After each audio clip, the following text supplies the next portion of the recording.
All right. Welcome to another episode of 86 a Podcast, sitting down with all of the chefs from Sushi Master, Morimoto Sushi Master, season one. Here with Jimmy, Yep, Jimmy Eats, what's going on? Jimmy Eats, and John Sugimura. What's up, bud? Hello, good to be with you guys. I haven't seen you since we got in that big fight on the show and the cops were called. This is too much spoilers for everybody. It was great. I just sat there and ate my bag of popcorn, watched them take you down. When you went in cuffs and you like almost seizured, it was awesome. It was awesome. Have to watch. You have to watch. If you want to know, you got to watch. Where are you at now, John? Where are you at, chef? I'm in Minneapolis, Minnesota. That's where you're Ooh, based that's out of. Twin City. So, like, the Yep. first question we were asking everyone, Jim, was based like, because everyone's story is different. When were you approached? Like, timeline of when you approached and when you went on the show, and then what was that process for you like? Simple process. Instagram, I think you said that on your experience. Instagram was my where they hit me up first, back and They forth. slid a in your few times. DMs. Yep, it slid in my Right. DMs. Really uneventful as far as that. That was probably what last winter, the winter of 22. So you And might have then been, I think, from everybody's timeline, you were like one of the first I to was lock talking in. to them and doing whatever Zooms, like I think it was in March of Really? 22 with Carter. Oh, What was the pitch? What was the pitch for you? Like, because it's changed direction, the show, the name. What was like, hey, we want you on this competition show for sushi. What was that about? So you call it pitch, I call it hook. So what hook did they need from me Yeah.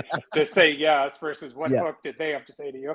So You're I efficient. was told all Japanese chefs. All exclusively. Japanese chefs. They Super never backed. traditional. They never backed that off. That they said fusion. I declined the invitation then because I'm not a fusion guy. Because to Yeah. me, which you'll learn more about, for me, who's Japanese American, third generation, has a family experience with them being in the camps. Fusion means freestyling. Fusion means going to the internet and picking up recipes and trying to make sushi and open Right. up a restaurant with no regard for traditions and the methods and the techniques. So it's to Japanese Americans and to people from Japan, fusion is a little racially charged almost. Mhm. But yeah, so no, I heard tradition. I heard all Japanese chefs. Um, that was pretty much all I needed to hear for me to be in. Then they started talking about the name, which originally Fusion was going to be in the name, Fusion Right. Sushi Master or something like that. And I was like, that just doesn't feel right for me. Mhm. So I started not responding to their emails and calls. I gave it a day or something. I just kept them, and I'm just like, it Yeah. doesn't feel right. But that died, and they started saying that was just a preliminary name. So once they, kind of reconciled that, I had no See, they problems. they went all the way through. I thought all the way through to the end. Wasn't thrilled about it, but I was like, okay, the name involved, Morimoto involved. I was like, Yeah. okay, how fusion is he going to be, or what have you? I thought it had to be something of, I, it's going to be good, but they to me they held that all the way through. I had no idea, and then the show began. When did it when did it get real for you? When you landed, when you saw the stage set, or when you met Morimoto? It was really when we met Morimoto. And do you remember how he came up and he just kind of gave us knuckles or high five or something? But Yeah, he yeah. ran to all of us kind of through the rotation versus us when I went to school in Japan. We always had to assemble in line before the teacher came in or the master teacher came in. So I was expecting all that pretense to it. So no, but he was like, he picked up speed and he did like a 180 through the studio and gave us all knuckles and high fives. I'm like, this is gonna be okay. This is really Yeah. gonna be okay. I can roll with that. I can roll with that. Pretty high energy guy for 6 in the Yeah. morning or whatever Kind call of time scooting it around a was. little bit, Yeah. and his nice like Yeah. swagger. Yeah, Yeah. that was perfect though. That was a perfect way to kick it off. Oh yeah, So absolutely. when they hooked you, and then you actually, obviously you were on the show. Like, what was your reaction to the actual show? Like, did the same thing that they pitched you, the same hook that they got you to kind of get reeled in onto the show? Did any of that change during the filming of it, or your reaction to it? Like, hey, this is not what was told to me, and kind of like, I mean, what are your thoughts on that? I think the first competition day of where we had to do several traditional things, I think everybody was in the Japanese zone thinking that's exactly what it was going to be. So there weren't any surprises. I think I was surprised when I saw, you know, a Korean female, a Filipino female, you know, this Friday, you know, African American guy that towered over me. I was like, what? Then the blonde, platinum blonde, you know, chef. I'm like, what's up? Are these, you know, I'm like, this is not what it. So I was confused by that, and I was really kind of shook by that because I just didn't know where it was going to go. Where it was going to lead to, right? Yeah. Yeah, I was like, I mean, okay. we had a Like day, they tell you, before to kind of feel each other out and meet each other as well. So, I that was a surprise for sure. Yeah. I mean, I saw Vinoy and I was like, I know this guy. He doesn't do sushi. Something's up. That first day on set, and literally, it was like your throat. This is sushi. This is real sushi. Yeah. What we were doing, and I think it took them out, like Vinoy and Eric, who kind of came on the show. Where like that was their surprise moment for sure. It's like this is real. I remember that moment when you guys put two and two together, saw each other stand there, and you were just like, WTF, what's going on? What is it? Stuff like that. So, which is good though. I'm really now after we see it, I'm really glad that they kind of mixed it up. I believe in what the values were. Oh yeah, absolutely. So it sounds like from your background, you're pretty traditional when it comes down to the sushi part of it.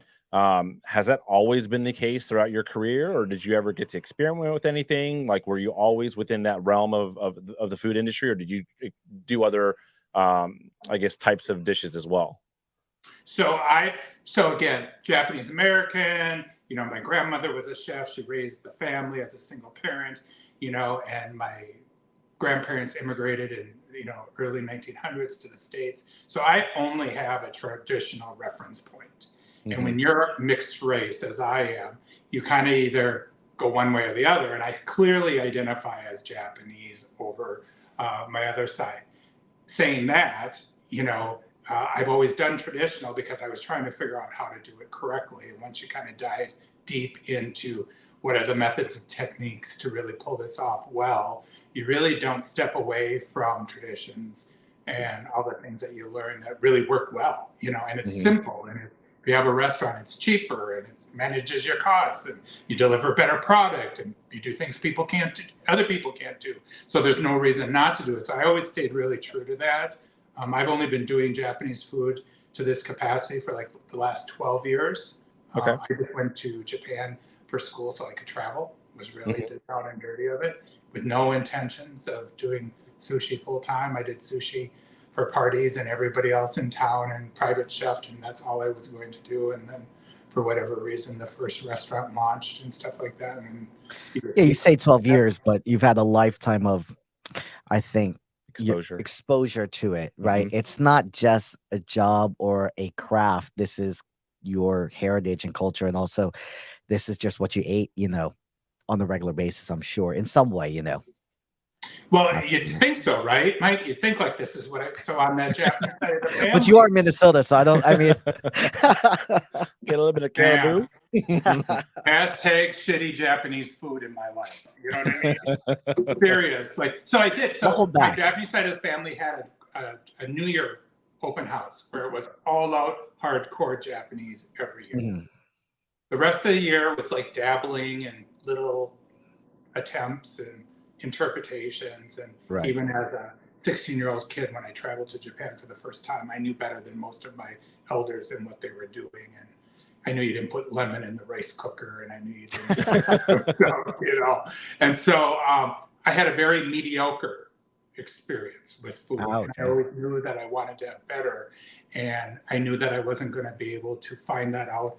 Again, when your family's fractured by war, and I'm the youngest in the family, everybody's much older and stuff like that. So you really either have to figure it out for yourself or you don't figure it out. And then once you figure it out and you fall in love with kind of the traditions of it all, you really don't ever step away from that. Absolutely. I was going to say, at what point in time then, you know, with you always having it around you, at one point in time, did you feel like, you know what, instead of this just being kind of like a thing that I do every now and then, this is what I really want to do, and I enjoy doing it, and I want to do it for a career versus just kind of dabbling in it? Like, what was that turning point for you? That's a really good question, because I can't really put my finger on one thing, but through a variety of things. Again, as a chef, we have very specific culinary perspectives that motivates us, you know, and oftentimes it's very personal and sometimes it's superficial or whatever. And I have that full range too. But for the most part, I was trying to do Japanese food so that I could have a really authentic identity. I'm 6'2". I don't absolutely look Japanese. People didn't identify me as Japanese. But when I had the first restaurant and it was a Japanese name, it had exclusively Japanese food, you'd have 110 people walk in there at night for service. That's legit. Like I really felt like I was on landing somewhere where it felt like this was my world, and also where you no longer felt like you were the minority and you were the majority from 5 to 11 each night or something like that. And that's probably what I got off on the most. And that's probably what locked me in the most. Where was that first restaurant at, John? Minneapolis here, just right in the downtown on the river, 32 seats, no back of house, Nice. no walk in. Every morning I shopped out the food, brought it in, prepped it, put it in the fridge, put it on the line, sold it until it's gone, take the wood plaques off the Traditional wall. way, yeah. So easy. But how do you think, I mean, you know, you're not in New York, and I had that same thing here in Orlando when I first did sushi. I actually jumped out of sushi because it just became, you know, spicy mayo everything, maki everything, and it was hard to find guys doing traditional. It was a little bit easier here. We have like a very international market. Yeah. Did you find being there in Minneapolis, where you're at, very high welcome, or was it kind of new and interesting for them, or a little bit harder to kind of sell them on those traditional pieces? So a couple of different ways to answer it. So while I'm traditional, I'm also still, I get the business side of it. So everything I sell is on the top side of the bell curve. So I'm doing the tunas. I'm doing all the, whatever's the most available with the highest quality, with the best possible price is what I do. So I only do like the hamachis on Fridays and Saturday night when I can afford to go through a huge piece or something like that all in one day. So I can't afford to hold on to anything more than, you know, through the day, maybe lunch the next day. So I do it only had 12 items on the menu. It wasn't omakase. It was regular trade up food and plated and everything, but it only had 12 items with a couple specials. And what I learned very quickly was it the protein that I picked, or was it what I did with very average protein to make it really interesting, with little methods and techniques layered on top of it, curing it with kombu, curing it with salt, hitting it with a torch, you know, the different things.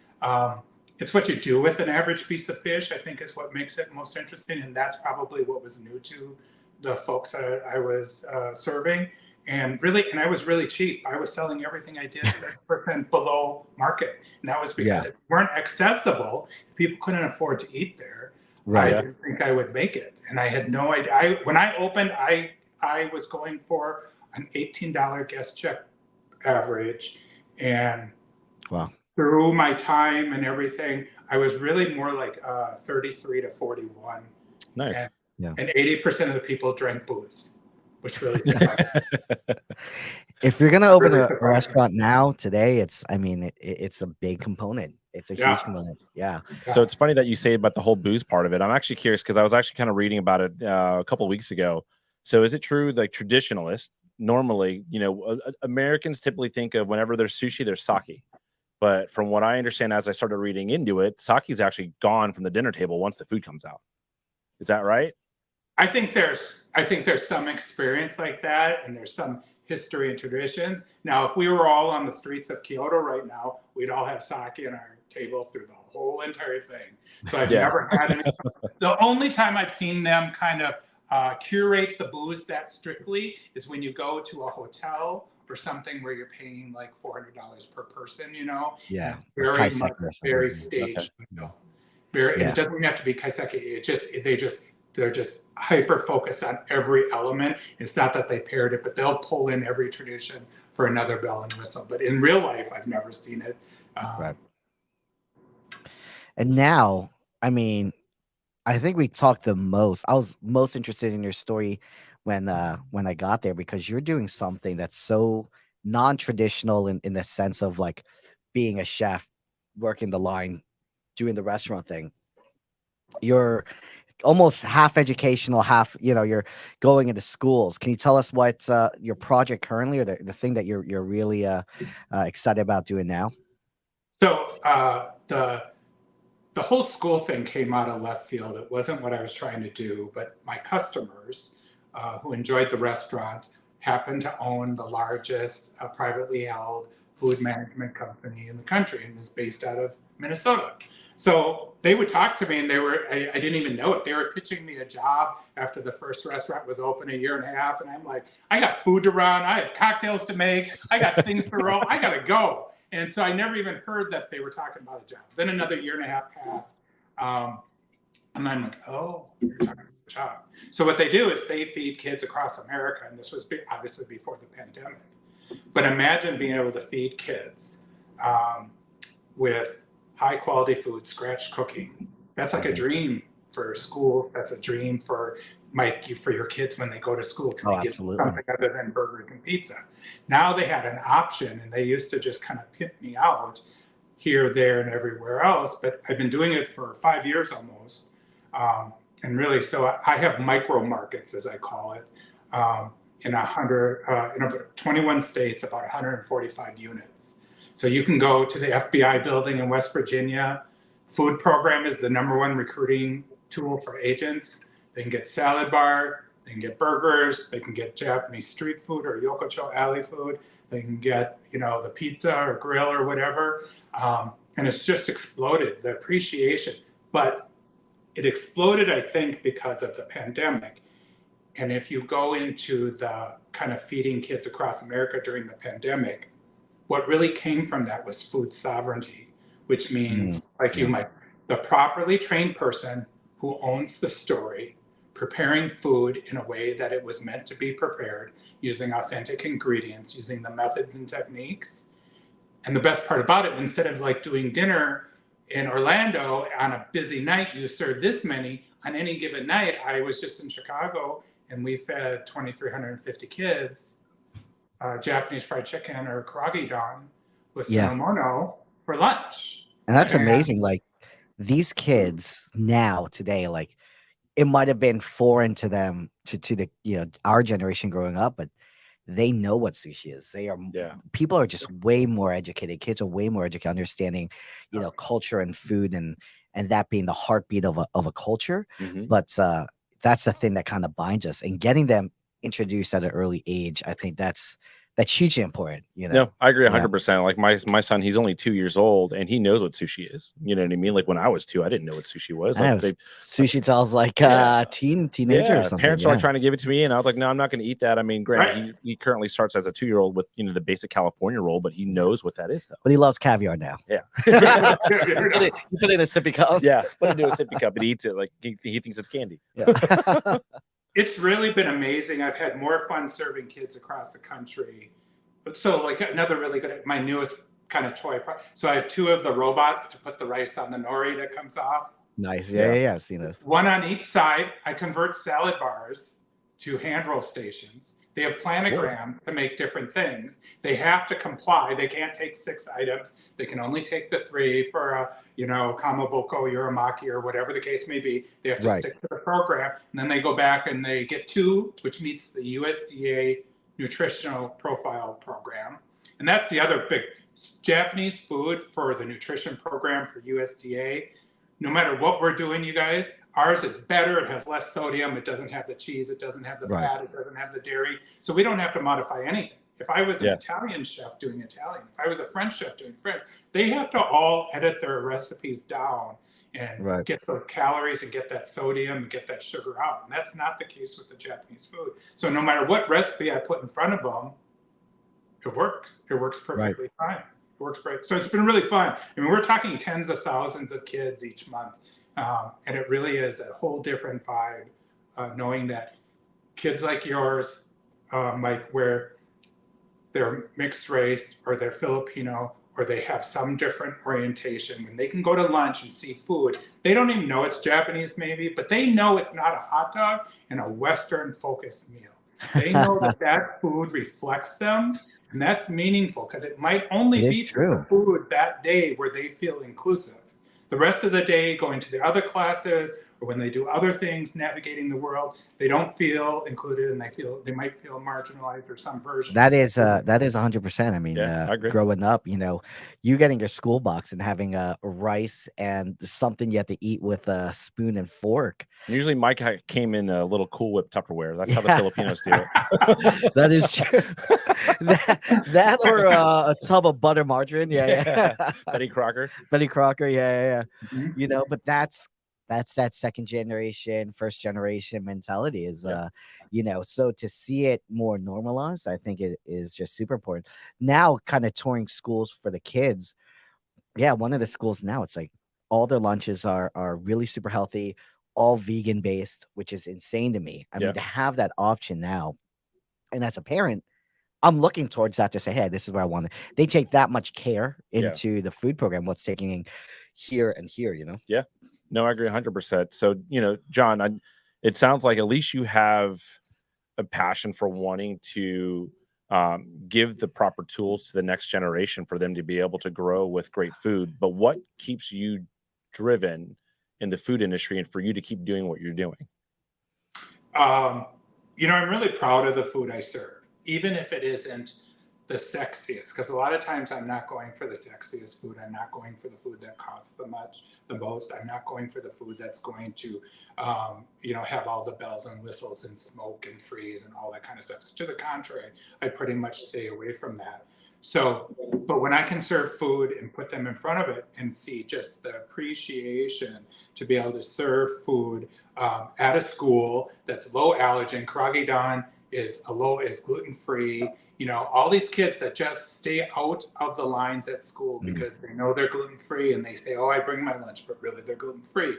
They have other issues regarding food and nutrition and they don't eat at school. And then we kind of level the playing field. That really does kind of get me thrilled and kind of gets me going on it. But it's food, and Mike, you'll know this, the more we can serve food that reduces competition, that's when we can really enjoy a nice service where you can fill your seats and you're like really cranking out food that you're proud of. Yeah, absolutely. You're really filling your seats. You really feel like you're adding to the pie of Japanese food, and you're really doing something differently. And it's the something differently that keeps me going every day. Nice. Yeah, absolutely. What were you hoping to gain from the show, and what did you actually gain from the show for being on it? I laughed way more on the show more gray hairs than I ever thought I would. Meeting an amazing Filipino chef was probably your biggest takeaway. I'm pretty sure. I think we had the most clips back and forth for sure. Yeah. I would just pick Mike up, bring him up to me eye level, like, you are so funny. You should put him in your pocket and take him home with you. I could. There was no shortage. What I really enjoyed was the best part about it was I really wanted to present food in front of Morimoto. He's a reference point in the world of Japan and Japanese food that's, is untouchable. And so I figured if I could make any food, if I could win competitions in the series, if I could stick around for a while or something like that, that would be good enough for me. Did I actually enjoy seeing other chefs in action? Because I've done other shows, but it was, even when I did Guys Grocery Games and we came up with a all Asian showdown. So we definitely had all Asian chefs, but the food was still it was very cuisine. It wasn't sushi ever. So everybody can do noodles of some sort. Everybody can do some kind of rice bowl, you know what I mean? So it wasn't super hard. So we didn't really see culinary perspectives, I guess is what I'm saying. And so what I did like about this one, and like Vinoy that you had, I was just like really amazed watching him. I was really, really amazed how he held it together with dignity and pulled off food that we would all be proud to eat. Don't you think so, Mike? He did really well. He did. I mean, I think he was legit. Everyone did really well. I mean, it was hard to measure up. The first day, you're kind of everyone's buddy, and then the next morning when we have to get up for the first, showing, I think everyone's in nerves. I spoke about it the other podcast. Everyone had their headphones on. Everyone's like 12 feet away from each other, just in the zone. You just weren't sure what anyone was going to bring. I think that was like, and then you start, you're in this little incubator of a spot with just this little group of people going through the same thing. And, it's competition. It gets intense. For Sounds like sure. Squid Games. You guys are all intense. You guys are all 12 feet away. You guys all have sharp objects within your reach. Yeah. I know, right? Yeah, exactly. Some were more intense than other. You never heard me once. I'm just saying, you never heard me once say, "Don't talk to me. Don't talk to me. Don't talk to me." When What did do you that think that was? Wait a second. Hold on here. Besides Morimoto, was there any other of the judges that you were a little bit more kind of cautious or nervous about? You know, Kenji was a real wild card for me because I didn't know what take he was going to have, what perspective he was hoping to Right. really, what his influence or how he would share his influence. And if you remember, Mike, early on, there was one of the dishes and he made a reference to a childhood experience about eating something similar. And so when he did that, I was like, okay, we're going to really have a show that focuses on the history or what the intangible relationship to food can be. And he really reminisced about a very fond moment with his grandmother, I think it was, that would make this particular lunch for him, or his mother that would make this meal for him. And you could tell he was moved by it, you know, and that's what we want to do by food. We not only do we want to dazzle them with great food, not only do we want to make food that we can pay our bills with, but we want to make food that really, you know, gives them an experience unlike anybody else's to get them in the seat again and again, right? Yeah, and I really felt like that moment made it okay because I thought Kenji was really going to be tough. I thought he was going to be really a hard ass. I really, in his own way. I think he grew his hair into that samurai haircut bun just for the show, or it's a prosthetic, because he cut it immediately. But you know. I know, right? He won. He just won for his book, and I mean he was a heavy hitter. Besides Morimoto, I was like, geez Louise. But I love that perspective. I mean, we have judges as a range. Morimoto, you know, sushi chef. He was non-traditional. You know, when he did Iron Chef, he was a non-traditional chef. Comes to America, he's the traditional chef. Mhm. You know, Lyrica, the host. You know, Japanese perspective, and then you know Kenji, who has a wealth of knowledge, writing amazing articles and just I mean he really knows his stuff beyond just sushi. And then you had Dakota, who I think kind of represents that next generation of what it means to doing kind of sushi focus in America. So the range and the talent, it was intimidating for me for sure. Yeah. It was intimidating, but there were moments where things you knew we were going to, you know, like with Lyrica, who ate everything every day. Yeah. That like took the edge off it. Do you know what I mean? Oh, like yeah, that absolutely. totally took the edge off it. Every time she went up there with another plate of food, in my mind, she was like in the garage with the keg filling her beer, like, let's party. She just uplifted you by doing that, didn't she? I think being season one, I mean, come on, we have an idea of what's gonna happen. Like everyone has part of a plan, but this is season one.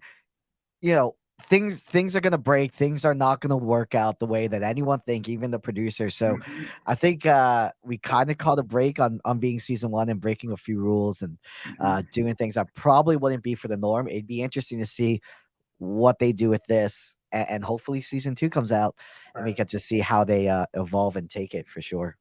Yeah, no, it's, you know, I just appreciated the judges because the lineup of judges were the right judges for this show, season one, hands down. Right. Hindsight, would you know, after doing the show and after having it recorded and all that stuff, would you do it again, or would you change anything differently, or would you know, not do it at all?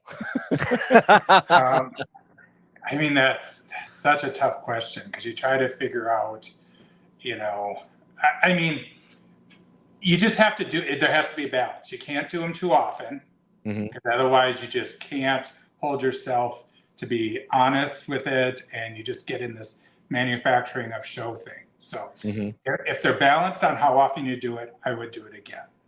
If knowing what I know now about the show, there was one of the competitions. I wish I have comments in my head when we described our dish that I would have described it much differently than I did. And I always live with that regret. What? I forget everything. I don't even like. There's only one. I have total regrets on one dish that I did. Dish. Okay. And I wish I could have just verbalized it and just went out there and said what I really wanted to say. And that's okay.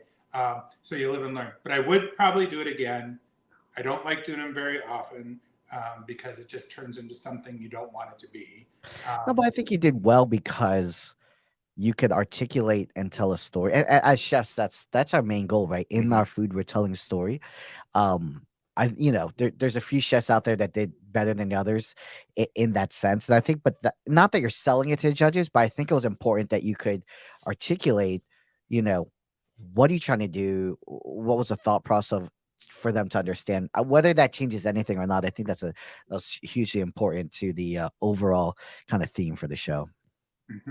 Well, when we end up, rolling out with the recaps and we get to watch the episode by episode, you can give us your thoughts behind then. We'll give you the opportunity to be able to do it then. That's when it gets a little dicey because John and my I post-it notes, Mike. did not see eye to eye Mike, on a few times. He's very sensitive. Remember that. And this one says, "Be gentle." Be gentle. Oh my goodness. There's there's some moments for sure.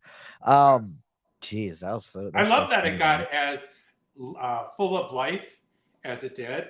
I'm glad that it did that. I was really worried that it was going to be a very stiff, regimented, formal experience, and there's nothing worse than that. Even at the expense of losing, if you really can't kind of like spread your wings and or winning.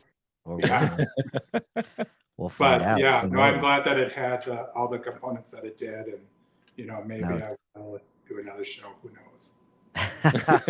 Well, we're all gonna have to get back together and do some kind of charity event. I'd love that.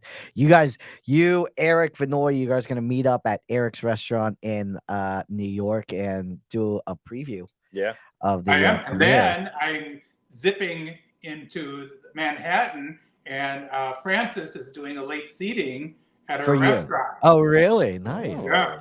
That's good. I saw her place is awesome. Very, very beautiful spot. So she's killing it too. Yeah. I mean, there was talent. There was super, a good amount of talent on the team. So well, when you see her, I've been trying to get a hold of her. I want her on the podcast. On the next one. Yeah, beg her to come on. I'm harmless now. Jeez. This is televised. I can't grab you guys. It's fine. I bet you she'll come in for a reaction. I bet you she will. I would love. I bet you she will. Because why do I feel like all of these memories are coming back, and I'm like, that really happened. Oh shit! Oh my god, that really happened. Let me just say this. Let me say this. More than one chef. Don't turn on me, Mike. More than one chef cried on the show. Yeah. Yep. More than one chef outbursted on the show.